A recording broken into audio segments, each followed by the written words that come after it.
नमस्कार, मी ललिता आपल्या सर्वांचं स्वागत करते कुकिंग विथ ललिता नंदाळे या खानदेशी कुकिंग चॅनलमध्ये।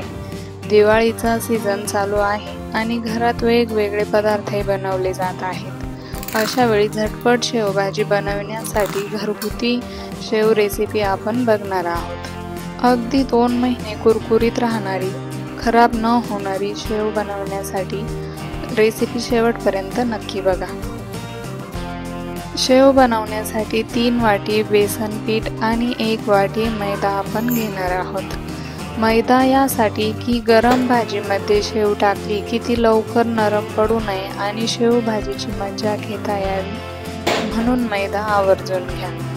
आता घेऊया त्यात लाल तिखट 1 चमचा, जिरेपूड 1 चमचा, धनेपूड 1 चमचा, हळद अर्धा चमचा, काळा मसाला 1 चमचा आणि चवीनुसार मीठ।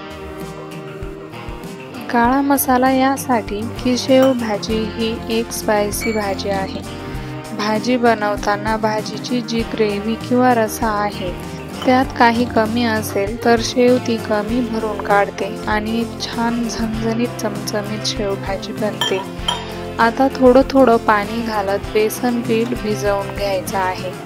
फारच घट्ट असं पण नाही आणि पातळ असं पण नाही, तर हातात पीठ धरल्यावर इझिली ते हातातून खाली पडेल अशा प्रकारे भिजवायचं आहे आणि 10 ते 15 मिनिट झाकून ठेवायचं आहे।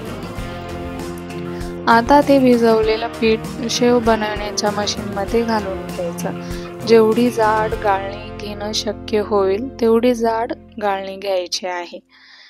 तेल व्यवस्थित गरम होऊ द्यायचे आहे। हवं तर तेलात पिठाचा छोटासा गोळा टाकून बघायचा। गोळा तेलात टाकल्यावर काही सेकंदात वर येत असेल किंवा लगेच वर येत असेल तर शेव बनवायला घ्यायची। अशा प्रकारे मशीन गोल फिरवत 2.5 ते 3 वेढे देऊन घ्यायचे।